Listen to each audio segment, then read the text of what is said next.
Hello, I'm Ty Mason of the DiabetesCouncil.com, researcher, writer, and I have type 2 diabetes.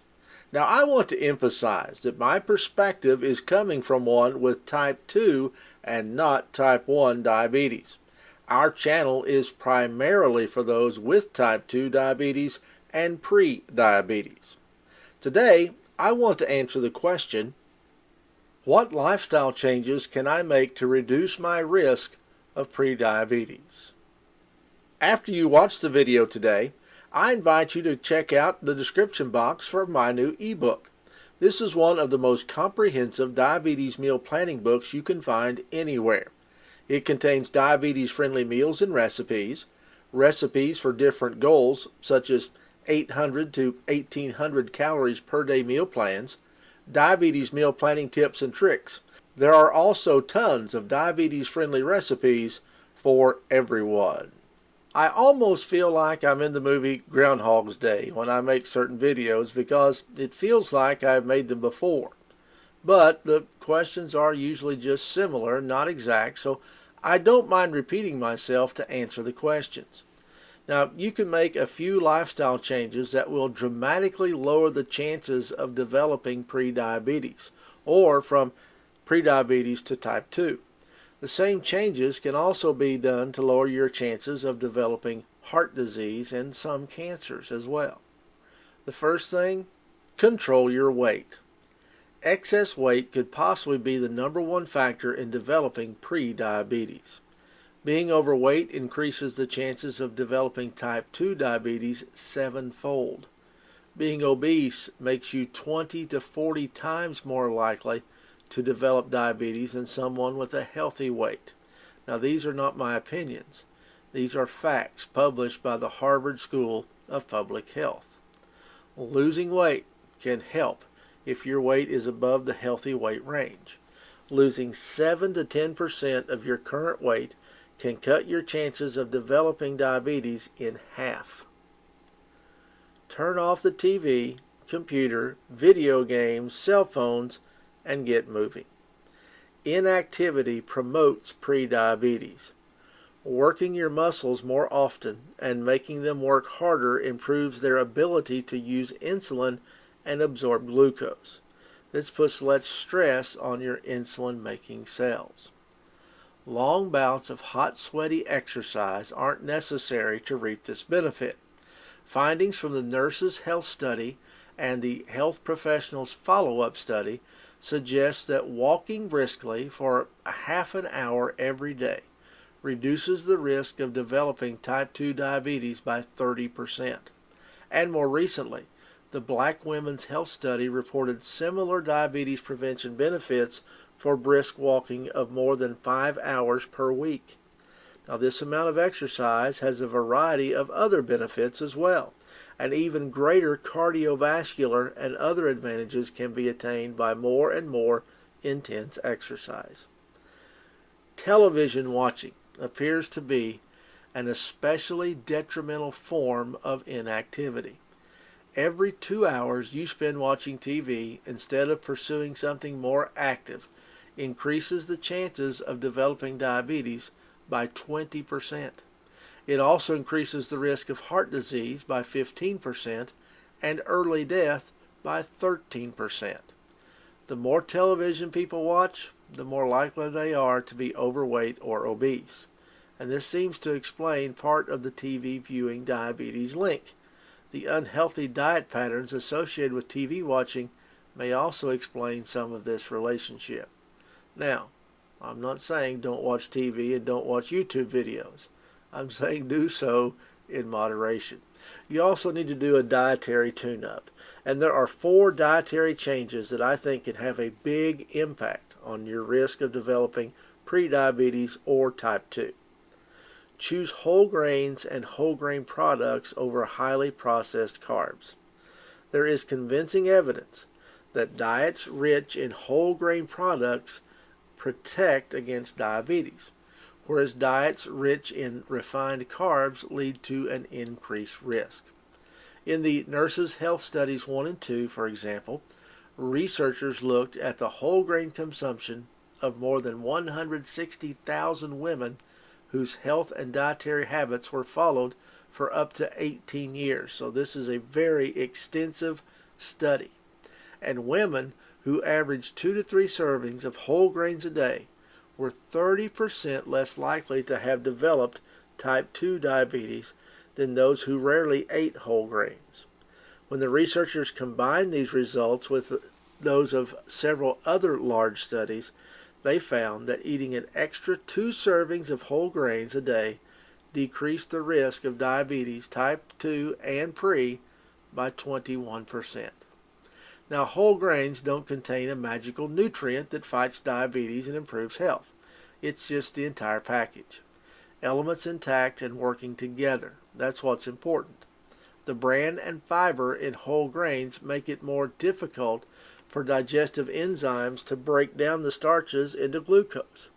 This leads to slower and slower increases in blood sugar and insulin and a lower glycemic index and glycemic load.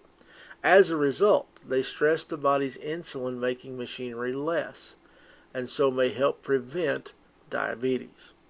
Whole grains are also rich in essential vitamins, minerals, phytochemicals that may help reduce the risk of diabetes. Skip the sugary drinks and choose water, coffee, or tea instead. You see, like refined grains, sugary beverages have a high glycemic load, and drinking more of this sugary stuff is associated with increased risk of diabetes. In the Nurses' Health Study 2, women who drank 1 or more sugar-sweetened beverages per day had an 83% higher risk of type 2 diabetes compared to women who drank less than 1 sugar-sweetened beverage a month. Combining that nurses' study with those from 7 other studies found a similar link between sugary beverage consumption and diabetes. For every additional 12-ounce serving of sugary beverages that people drank each day, their risk of type 2 diabetes rose 25%. Studies also suggest that drinks such as Kool-Aid, fortified fruit drinks, or juices are not the healthy choice that food advertisements often portray them to be. Women in the Black Women's Health Study who drank 2 or more servings of fruit drinks a day had a 31% higher risk of type 2 diabetes compared to women who drank less than 1 per month.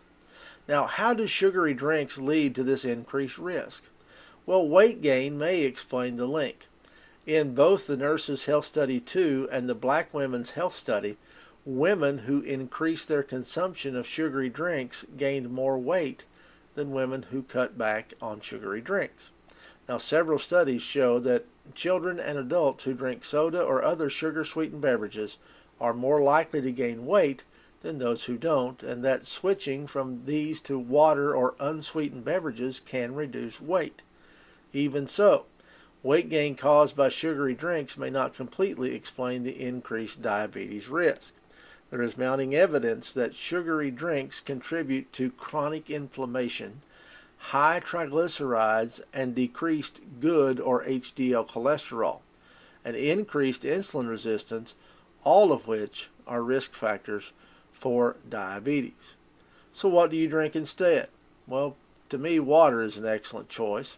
Coffee and tea are also good calorie-free substitutes for sugared beverages, and there is convincing evidence that coffee may help protect against diabetes.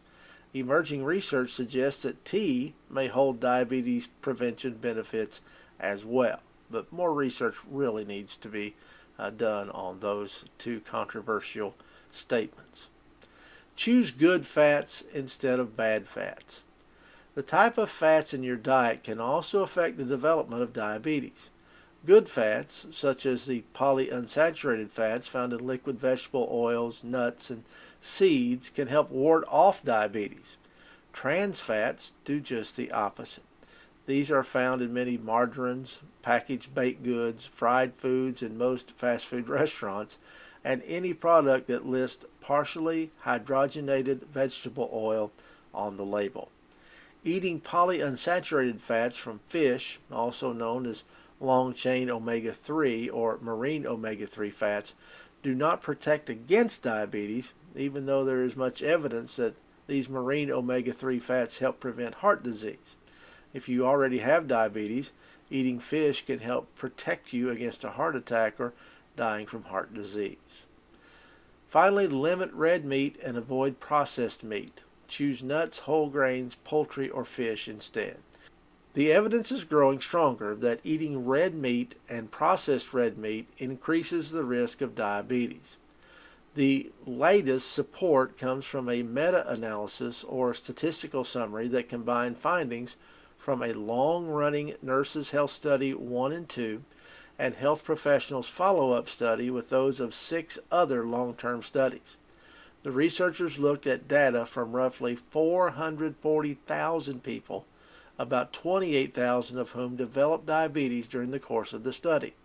They found that eating a 3-ounce serving of red meat, say a steak, that's about the size of a deck of cards, still increased the risk of type 2 by 20%. Eating even smaller amounts of processed red meat each day, just 2 slices of bacon, a hot dog, or the like, also increased the diabetes risk. The good news from this study, swapping out red meat or processed red meat for a healthier protein source, such as nuts, low-fat dairy, poultry, or fish or other whole grains, lowered diabetes risk by up to 35%. As I've said so many times, the key to preventing diabetes or type 2 diabetes is boiled down to weight control, which is primarily resolved through diet and exercise. If you want to boil it all down, prevention comes from meals and moving. Don't forget to get my new ebook, and please subscribe to our channel for many more videos like this one in the future. I want to thank you so much for watching. I'm Ty Mason.